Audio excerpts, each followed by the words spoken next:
This is Things You Might Not Have Heard, and I am Jay Clifton Payne, and the Q today, 10 stories from the weekend that you like to talk about because you vetted them as conversational, so we're covering them here. They cover information, politics, current events, and pop culture news. John Roberts, Justin Baldoni, and George Foreman, who gets a little extra love here because he sort of got skipped over the weekend, and we want to make sure he gets his flowers before it gets too late. Plus, 7 other stories that were conversational based on your vetting of them on the weekend. We'll explain the vetting process in a bit, but right now, let me tell you about what we need to tell you about us. Our website, this is theconversationproject.com. All the details you know about the background of the Conversation Project, and of course, email us at your convenience, theconversationinbox@gmail.com. As I said, Monday, March 24th, 2025, 10 stories for you today. And on a weekend that should have been more quiet, there were a lot of things going on.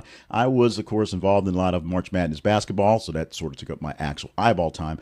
But so many things we could have talked about today, and we'll sort of get into that when we go into the teaser part, how the stories get here in a second. But these are 10 stories that you guys deemed as conversational, and hopefully I picked the right stories for this morning. Starting off with a little bit of rebuke. Starting off with Donald Trump, as he's demanding Chief Justice John Roberts rein in on federal judges.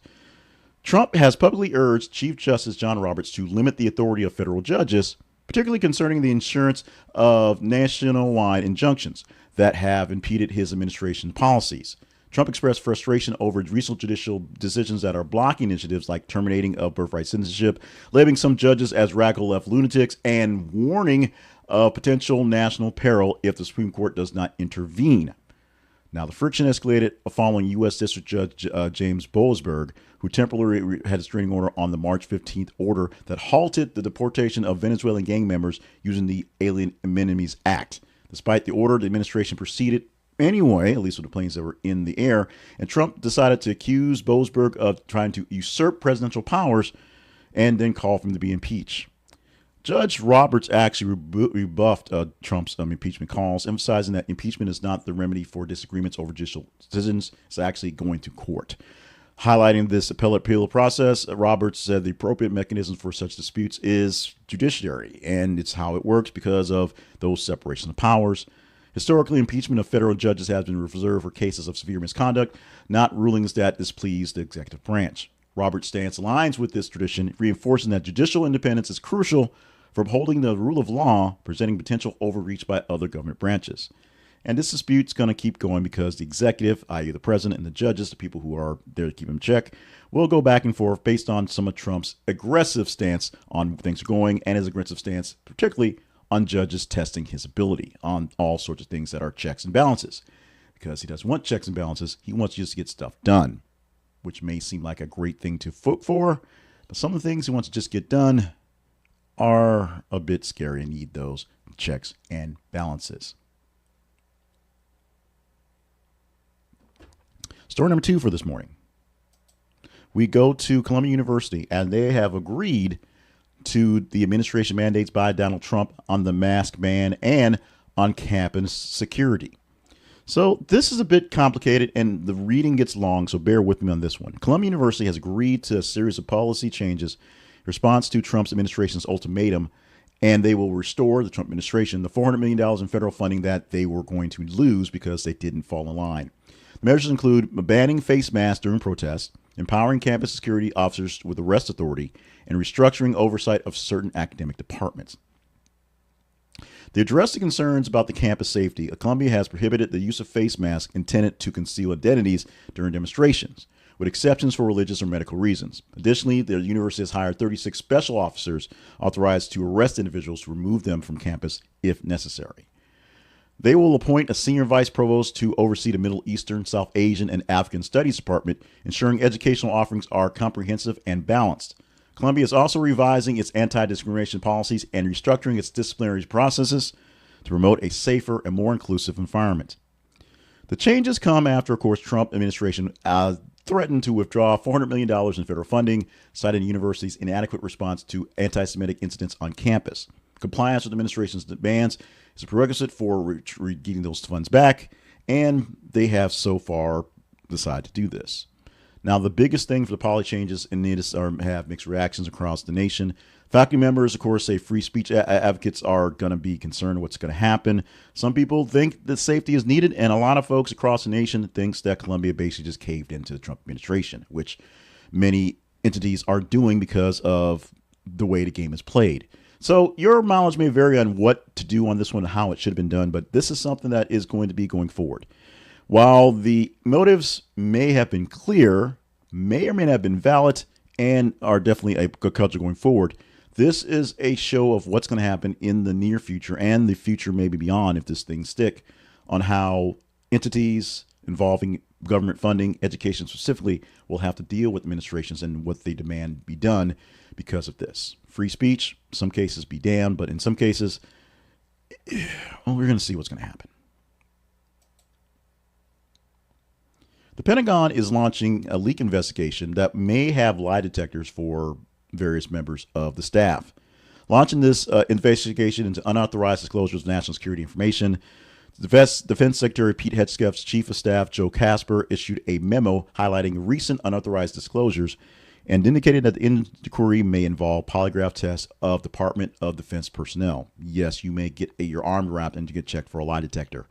It follows reports suggesting that Elon Musk, head of the DOGE, will be briefed on the U.S. military strategies concerning hypothetical conflict with China.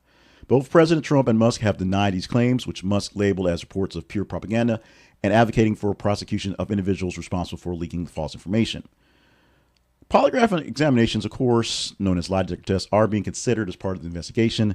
With their reliability, of course, debatable, they are frequently used by federal employees for security clearances and investigation purposes. The memo specifies that any findings identifying the individuals responsible for unauthorized disclosures will be referred to as for criminal prosecution.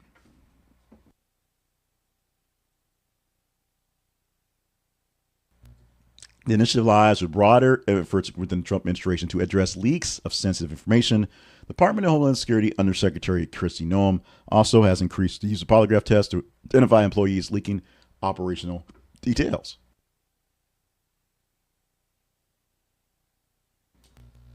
Now, these unauthorized disclosures can compromise national security and hinder government operations. Pentagon proactive measures underscore the seriousness with which these breaches are regarded and reflect ongoing efforts to maintain the integrity of sensitive information.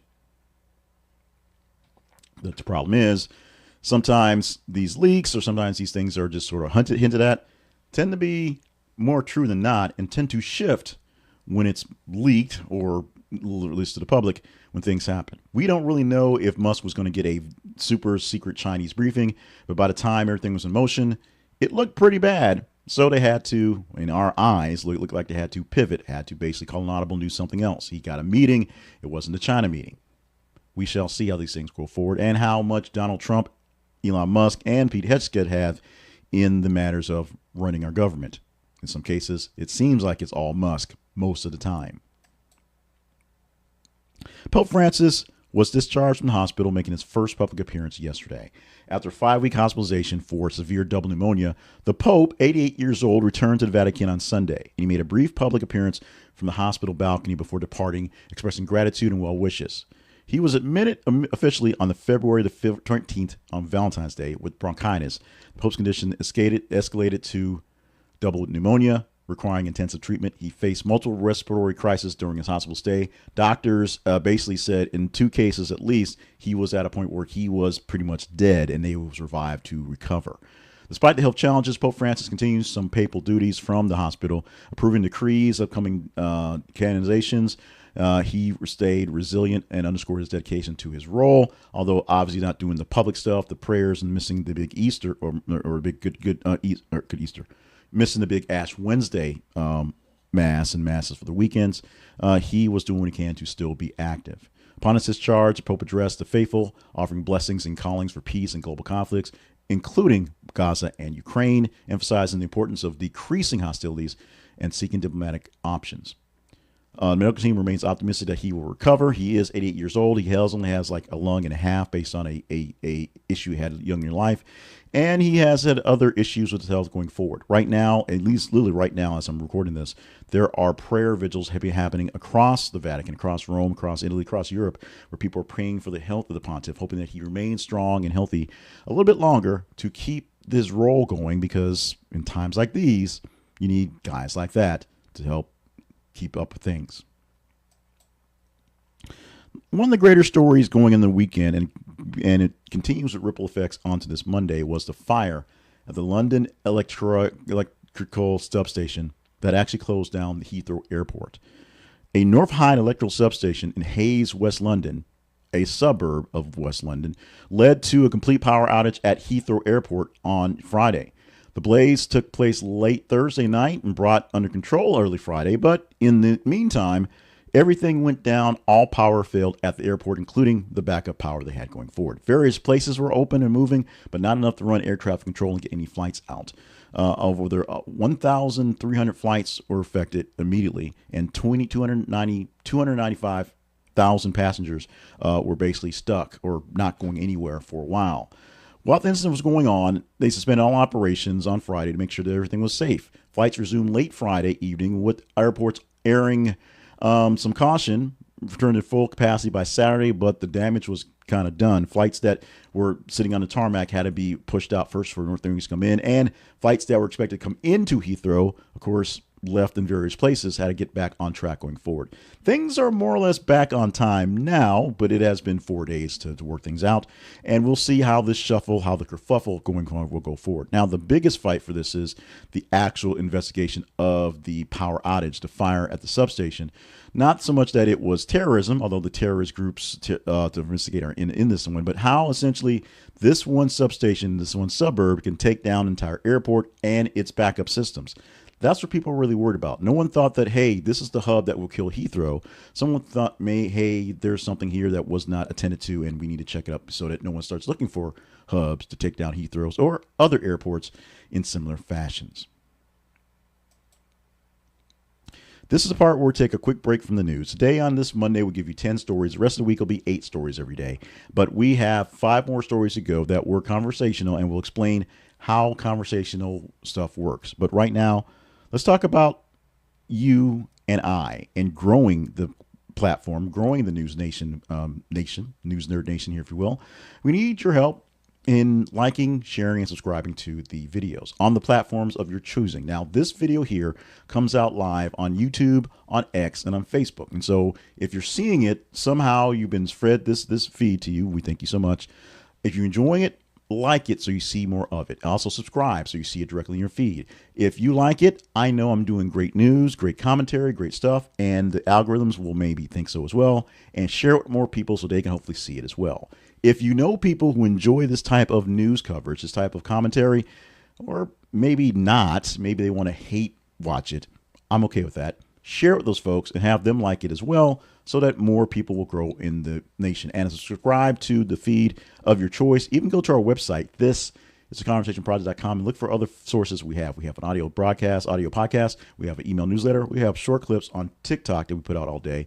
And of course, our real metric that we're living by is our subscriber count on YouTube. If you go there, you'll see what right now as I record this, we're about 1,992, 93 subscribers. We are about 7 away from 2,000, which might not seem like much in the grand scheme of things. We're not play button ready yet anyway, but we're getting there. So help us get over that hump, get that next batch, because once we get 2,000, it's easier to get to 3 and 4. So help us get there by liking, sharing, and subscribing to us on YouTube if you want to help us with that number, or anywhere you like to see us so you don't miss us out in your feed. The Conversation Project lives on engagement, lives on clicks, lives on conversational ability of stories, if you will. So we put us out stories that are out there all day long. We'll explain them in more detail when we get to the part about the teaser section or how we get stories in. But this is a story that we've not talked about for a while, and when we talk about it, we get many responses from it. And it's turning into one of those things where it's people just don't like the people, so they're engaging in it because it exists, because they can't get away from it. They hate the people, and it goes there. Now, we go back into the saga that is Baldoni and Lively, as Justin Baldoni is suing a former publicist for allegedly leaking the text that tied to the lawsuit with Blake Lively.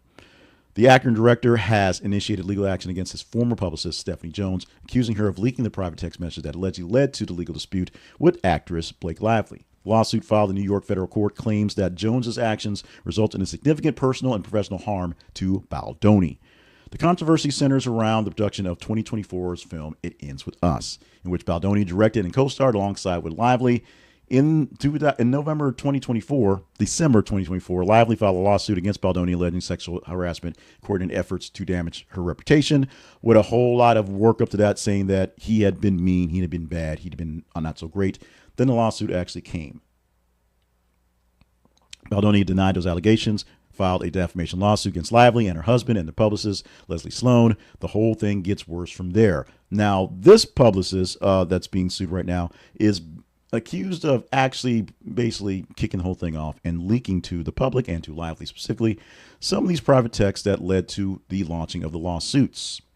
The leaked messages reportedly became pivotal evidence in Lively's case against Baldoni, and the suit further alleges that Jones' actions were malicious and intended to create discord, ultimately undermining Baldoni's professional relationship and public image. Baldoni was dropped by his management team because they're on the same folks that manage both Lively and her husband, and so they couldn't coexist. So his representation, his reputation, and his ability to make movies is now in flux because of a lot of things, partly due to these texts that essentially launched the lawsuits that are part of a lot of things.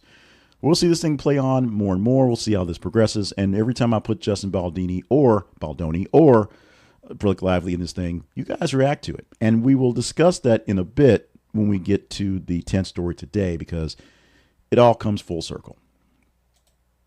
The number 7 story for the day. A United pilot is accused of attacking a passenger over bathroom delays in a new lawsuit. Yisrael Leib, an Orthodox Jewish pastor from New Jersey, has filed a lawsuit against United Airlines, claiming that a pilot forcibly removed him from an airplane bathroom during a flight from Tulum, Mexico to Houston, Texas. Leib asserts that he was experiencing constipation and had been in the restroom for about 20 minutes when the incident occurred. According to the lawsuit, after Leib had been in the bathroom for about 20 minutes, a flight attendant asked his seatmate, Jacob Sabag, to check on him. Leib explained the situation to Sabag, who relayed the information to the flight attendant. Approximately 10 minutes later, a pilot allegedly demanded that Leib exit the restroom immediately. When Leib responded that he wouldn't be out shortly, the pilot purposely broke the door down, opened it, and pulled Leib out with his pants still down, exposing him to nearby passengers and crew. Lawsuit further allegates that the pilot had made derogatory remarks about Leib's Jewish faith during the incident. Upon landing in Houston, U.S. Customs and Border Protection officers reportedly boarded the plane, detaining Leib and Sabag, handcuffed them, and held them in custody, causing them to miss their connecting flight to New York City. The men claimed they were subjected to searches and experienced physical discomfort in the handcuffs. Both Leib and Sabag have filed lawsuits in the U.S. District Court for Southern District of New York, seeking damages of physical injuries, emotional distress, and alleged discrimination by airline staff and federal agents. United Airlines has declined to comment on the ongoing litigation. The case highlights concerns regarding passengers' treatment and handling in-flight incidents by airline personnel, and also raises questions about the balance between security protocols and individual rights during air travel. There are many people who are acting up very badly on these flights, and there's this, which, until we get it to court and talk about it, is more than a misunderstanding, but something that definitely could have been handled much, much better. It's time to talk woke Snow White and double doses of let's redo that because I got lost in the thought. It's time to talk woke Snow White and double doses of Robert De Niro, as we have the weekend box office for this past weekend. Snow White debuted to a weak office, while Alto Nights just did terrible. The live-action remake of Snow White debuted at a domestic box office of $43 million in its opening weekend, falling pretty short of projections, as they were expecting at least 48 to 58 million. Didn't hit either of those. Internationally, 44 million as well. So a total weekend of 87.3. Not bad, except it has a budget of about 270 million. So yeah, it's going to take a long time to make up that money going forward.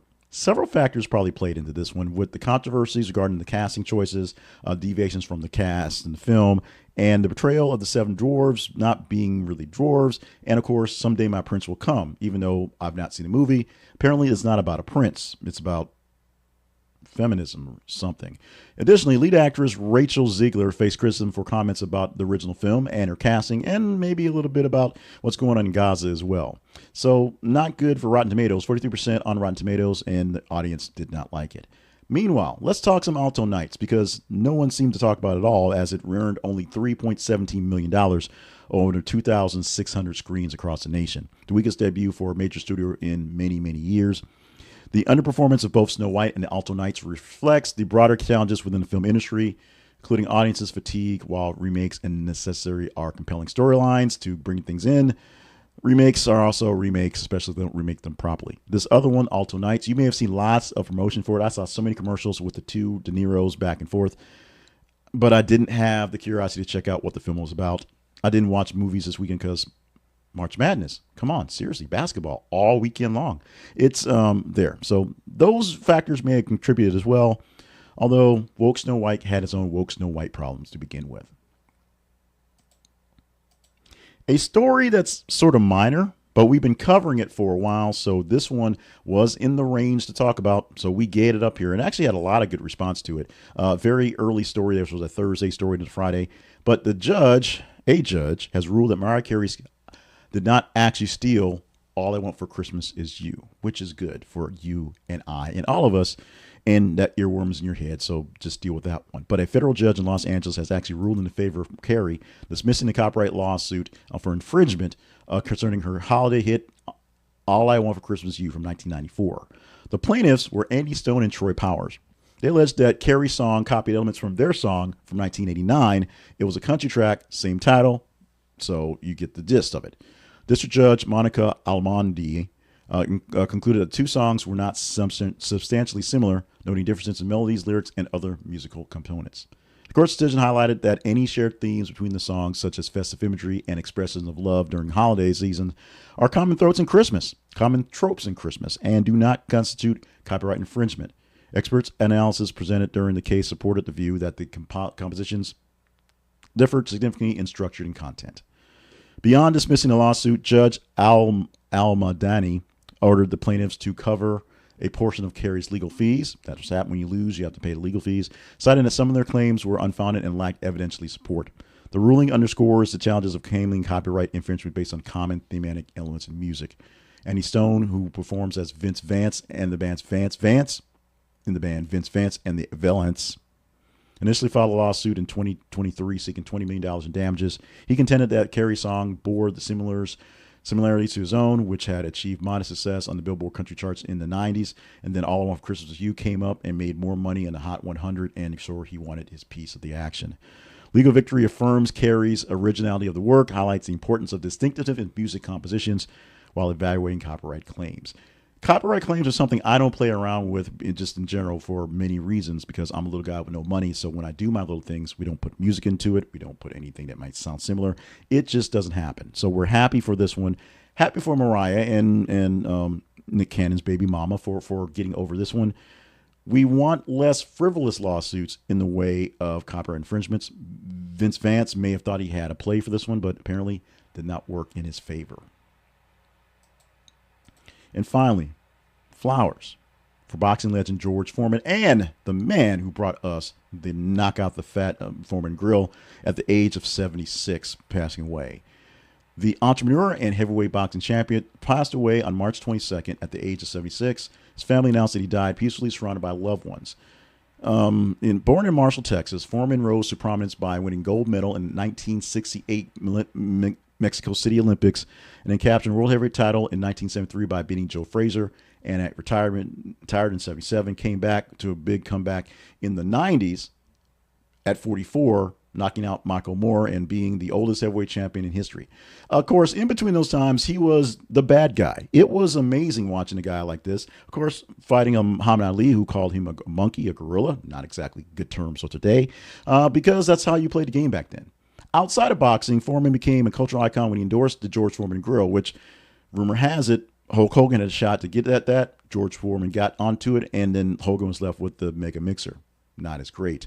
The commercial success of the product and him just being punching out the fat, doing that things, led to great philanthropical efforts. And the story of his family, of course, all of his sons and I think all of his grandsons, all named George. And if he got away with it, his daughters would probably name George as well. His passing had listed plenty of tributes from sports, entertainment communities. But here's the thing. When it happened late-ish, or the announcement late-ish on Friday, actually, my wife told me about it when she was scrolling through some stuff when we were in bed. So we were getting ready to go to sleep. We go to bed early because we're old-ish. And I said, well, it'll be a big thing tomorrow. I will put it in tomorrow. We'll see what happens because what's going on. Plus, NCAA basketball.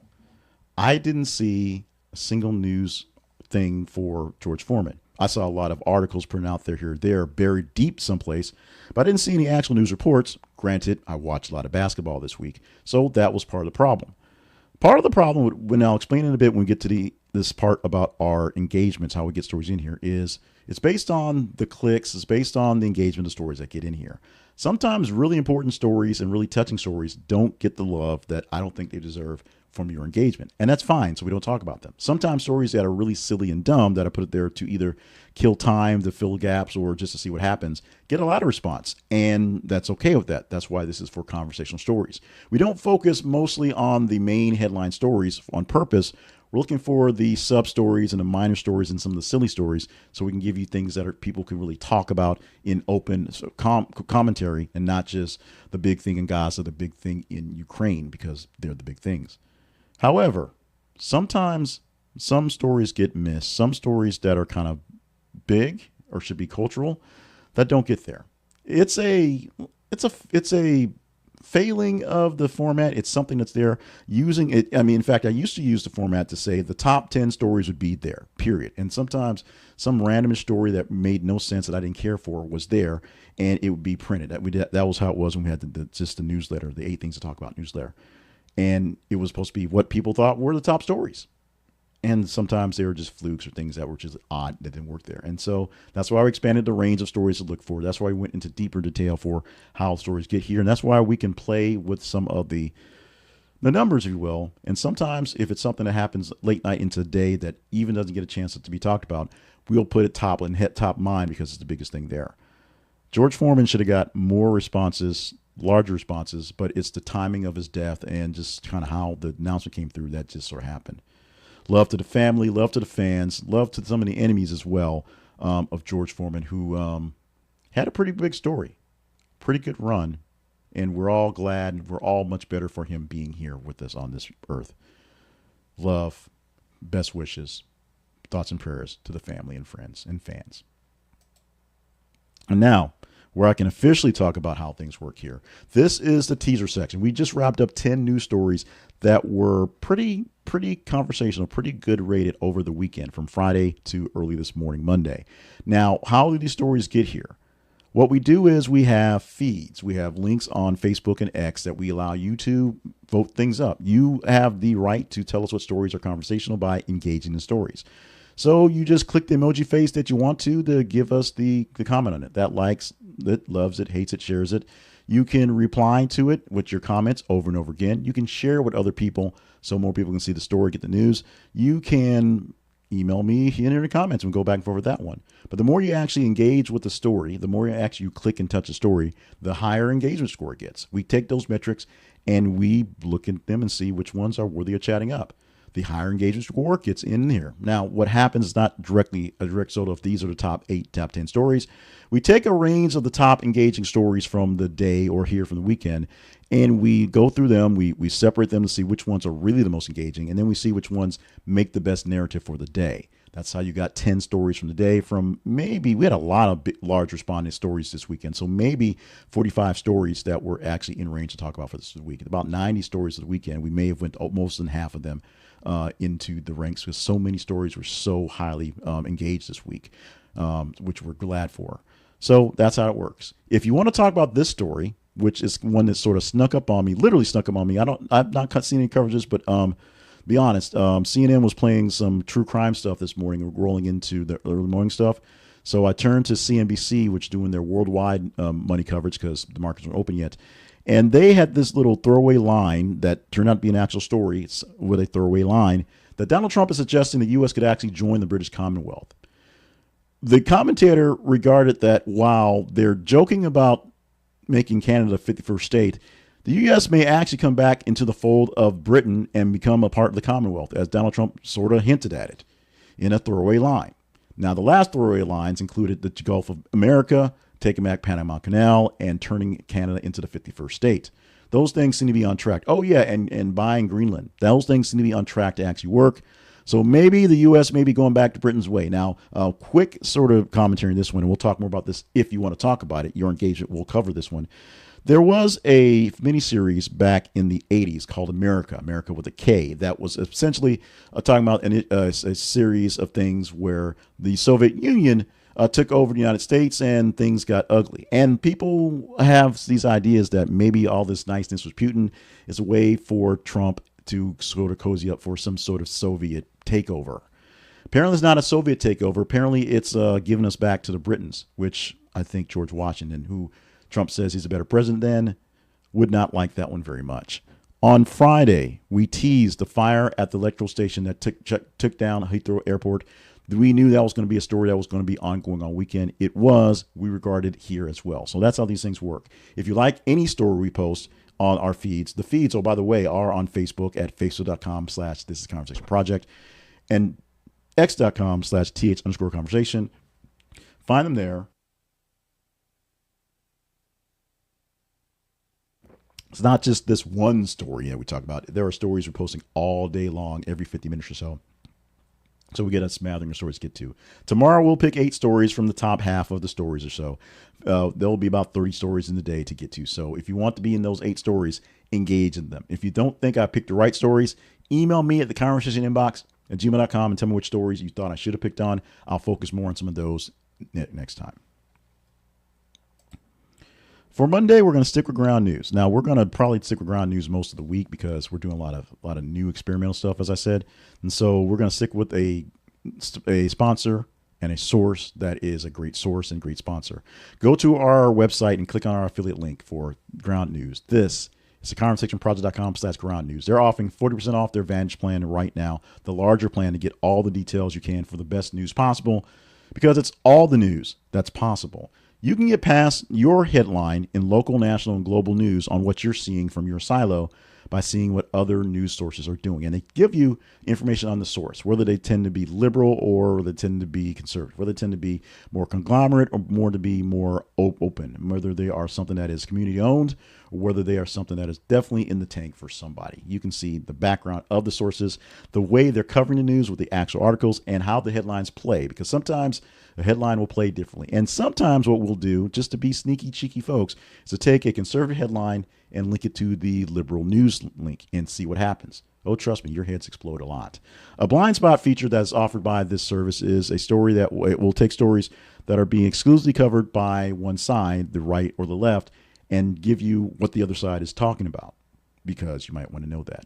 The layout's easy to read, side-by-side comparison of what's going on, and it helps you cut through the noise by seeing the facts, or at least the facts as presented by the other side, and you can determine yourself. Download today and start seeing the full sides beside each headline, and use our link for our help as an affiliate. We get a small commission for your use. This is theconversationproject.com/ground news. Conversation Project lives online at thisisconversationproject.com. Go to our website and visit and see all the things you can see. You can find links to other things you can find us at, including email, newsletters, and audio podcasts, links to more sponsors, links to our partnerships page, links to a lot of things, and calls to actions to go with there. Now, I'm going to take this time, even though we're already long for this Monday, to tell you about some things we're doing this week. Over the past weekend and a few weeks going into it, we've tweaked with some of the things. We've sort of worked with some of our AI models and our robot editors to get some different sort of perspectives and different ways to write things up. We've also played around with some more equipment and some more techniques to do some things. So we're going to try to do a lot more things this week in some extra holes we have, because we have time because of spring break. Because I'm a workaholic, have a couple hours to deal with some of the work things to keep things consistent. Also work IT, got to make sure that people's computers are up while they're working away remotely. But in some of our hours, we'll have some different things that may come back again or may not. Maybe one shots, they may not be. So if you are a subscriber to our feeds and you see something come down, check it out. Give me a comment. Let me know if it's good, bad, or indifferent so I know to keep going. Or email me with ideas going forward. Some things I know are going to work fairly well. It just matter is the effort to put it out there worth the effort. Some things will probably not work because that's how you test things out. You learn from what doesn't work, and we'll probably not do it again soon. We'll probably do it again eventually, but we'll probably won't do it very soon. So look for some experimentation, some tinkering with the Conversation Project this week. So look for things out there. And if you have any suggestions, we're down for it. We took questions from our partners to see what they would like us to try to work with. Those are queued up, ready to go. Those things are, if we can do them, they'll happen. With a lot of things happening this week. So look for some extra special love from the Conversation Project this week. So with that, follow us on our feeds on Facebook and X. Make sure you're engaged in the stories so we have plenty of stories to talk about because that fuels what goes here. Consider being a partner so that you can help us fund our stuff. Consider checking our sponsors so they can help us fund their stuff. And just help grow the News Nation by liking, sharing, and subscribing to the stuff we're doing. Wrapping up for this Monday, very long, actually not as long as I thought it was going to be, so we're doing fairly well, but my wrap-ups are always long, so there you go. Monday, March 24th, right Chiron for the end, so we're doing this well.